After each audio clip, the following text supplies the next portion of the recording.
안녕하세요, 여러분. 오늘도 제 채널에 와주셔서 진심으로 감사드립니다.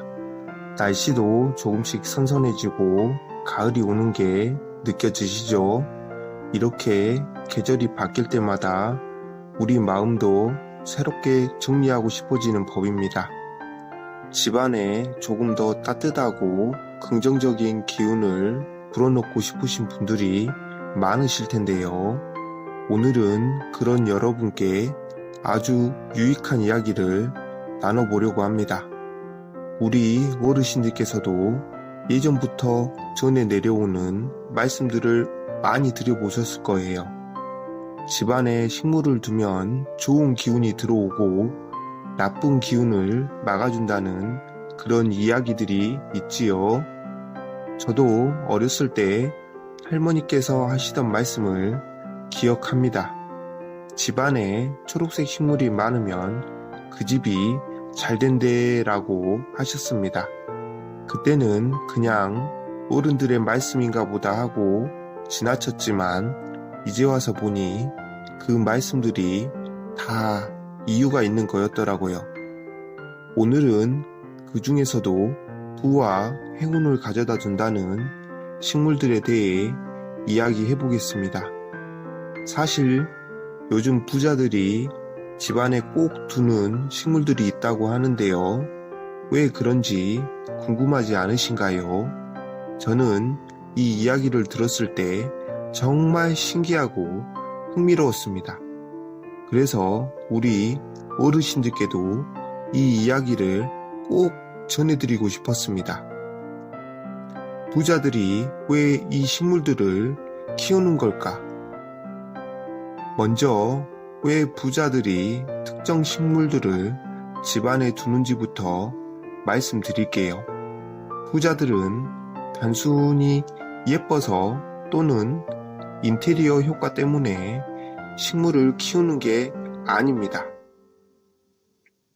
물론 그런 이유도 있겠지만 사실 그보다 더 중요한 이유가 있습니다. 바로 풍수 때문인데요. 풍수는 우리가 사는 공간에 기운을 조화롭게 만들어서 건강과 재물을 가져다 준다고 알려져 있죠. 우리 어르신들도 잘 아시는 것처럼 풍수는 아주 오랜 역사를 가지고 있어요. 동양의 지혜가 담긴 이 풍수 이론이 바로 집안의 식물과도 깊은 연관이 있다는 겁니다. 이제 부자들이 왜 특정 식물들을 집안에 두는지에 대해 더 자세히 말씀드려 볼게요. 첫 번째, 돈나무인데요. 이 식물은 이름에서부터 벌써 불을 불러올 것 같은 기운이 느껴지죠? 맞습니다. 돈나무는 돈을 불러온다는 의미에서 그렇게 불리고 있습니다. 잎이 둥글둥글하고 무성하게 자라나는데 풍수에서는 이러한 모양이 재물과 복을 상징한다고 합니다. 그래서 돈나무를 집안에 두면 자연스럽게 재물이 모이고 재정적으로 안정된다는 이야기가 있습니다. 특히 이 돈나무는 키우기도 쉽고 관리가 잘 되어야 효과가 배가 된다고 해요. 그러니 햇볕이 잘 드는 곳에 두시고 물도 적당히 주면서 잘 키워보시기 바랍니다. 그러면 돈나무가 여러분께 복을 가져다 줄 겁니다. 두 번째, 호야라는 게 있는데요. 호야는 그 모양이 참 예쁘고 우아한 덩쿨 식물인데요. 이 식물은 사랑과 풍요를 상징한다고 합니다. 부드럽고 반짝이는 잎이 마치 초록 보석처럼 보이는데 이런 호야를 집에 두면 사람 간의 관계도 더 좋아지고 가정의 화목과 기운이 감돌게 된다고 합니다. 우리 어르신들께서도 가정의 평화와 행복을 원하시죠? 그런 분들께 이 호야라는 것을 추천드립니다. 호야는 적당한 습도와 밝은 빛을 좋아하니 거실이나 주방 근처에 두시면 아주 좋습니다. 세 번째, 옥살리스라는 게 있는데요. 혹시 네잎클로버를 찾으신 적이 있으신가요? 찾으면 행운이 온다는 그 네잎클로버처럼 옥살리스도 행운의 상징으로 알려져 있습니다. 옥살리스의 잎이 네잎클로버와 비슷하게 생겼고 행운과 성공을 가져다 준다고 하니 이 식물을 집에 두면 좋은 일이 생길 것 같은 기분이 드시지 않을까요? 특히 사업을 하시는 분들이나 자녀가 잘 되기를 바라시는 분들께 추천드립니다. 옥살리스는 그늘에서도 잘 자라고 물만 주면 쑥쑥 크기 때문에 관리도 어렵지 않습니다. 네 번째는 산세베리아인데요. 산세베리아는 요즘 공기 정화 식물로도 유명하지만 사실 그보다 더 큰 장점이 있습니다. 바로 나쁜 기운을 막아주고 좋은 기운을 집안에 머물게 한다는 점이에요. 이 식물은 꿋꿋하고 똑바로 자라는 모양이기 때문에 집안의 에너지를 건강하고 활기차게 만들어준다고 합니다. 또한 산세베리아는 실내 공기 정화에도 탁월한 효과가 있어서 여러모로 유익한 식물입니다. 여러분의 거실이나 현관 근처에 두시면 좋습니다. 집안의 나쁜 기운은 막아주고 좋은 기운만 들어오게 해줄 테니까요. 다섯 번째는 행운목인데요. 이름 그대로 행운을 가져다주는 나무, 행운목입니다. 이 식물은 특히 행운과 재물운을 상승시키는 효과가 있다고 알려져 있는데요. 부자들이 집안에 행운목을 두는 이유도 이 때문입니다. 행운목을 거실이나 집안의 중앙에 두면 그 효과가 배가 된다고 하니 여러분도 한번 집안에 좋은 자리를 찾아 두어보시기 바랍니다. 이 식물은 물을 자주 갈 필요도 없고 밝은 곳에서 잘 자라기 때문에 관리가 어렵지 않습니다. 이제 식물을 어디에 배치해야 효과가 극대화되는지 알려드릴게요. 식물을 키우는 것도 중요하지만 어디에 두냐에 따라 그 효과가 달라진다고 합니다.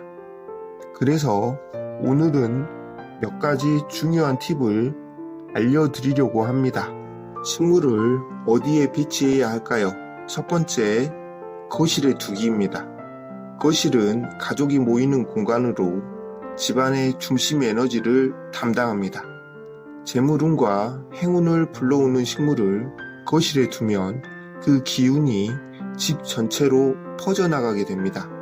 특히 거실의 동쪽이나 남동쪽 코너에 식물을 배치하시면 더욱 효과적이라고 합니다.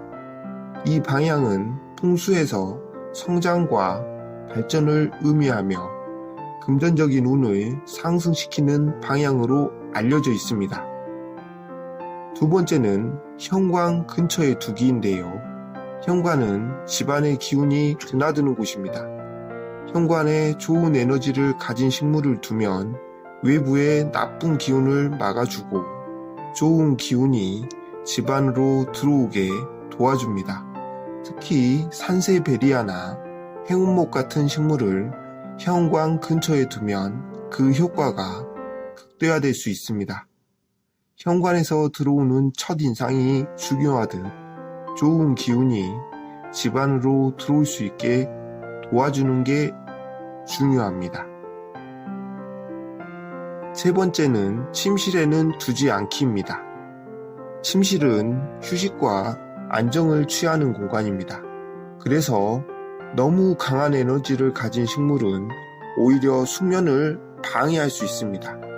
재물운 상승을 위해 배치한 식물들은 침실보다는 거실이나 현관에 두는 것이 좋습니다. 침실에는 공기 정화 식물이나 차분한 에너지를 가진 식물이 적합하니 침실용 식물은 따로 선택하시는 게 좋습니다.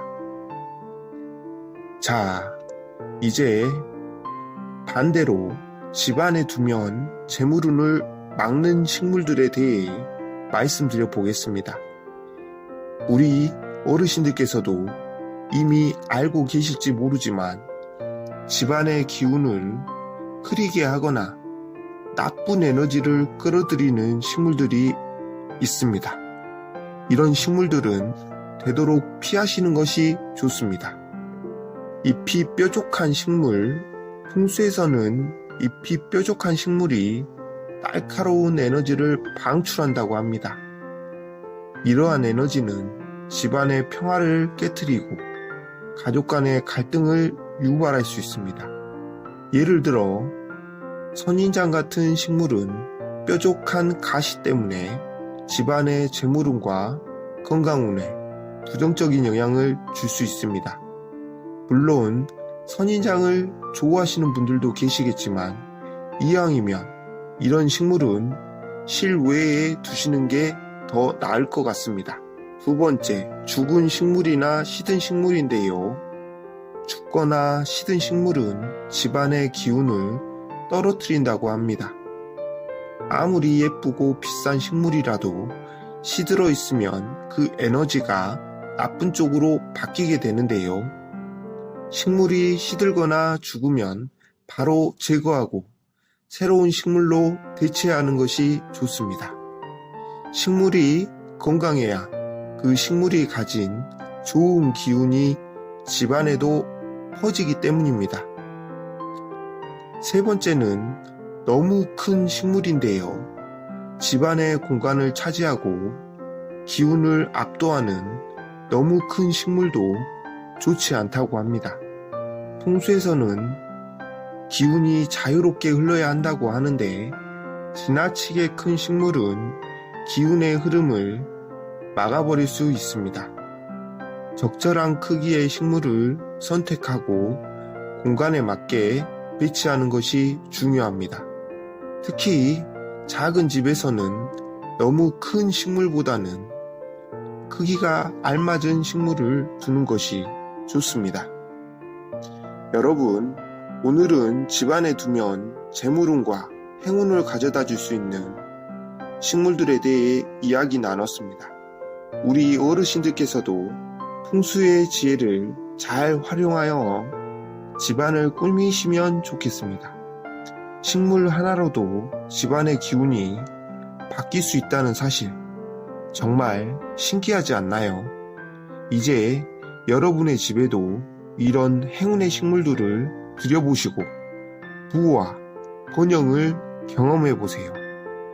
그리고 이 영상이 도움이 되셨다면 좋아요와 구독, 알림 설정도 부탁드립니다.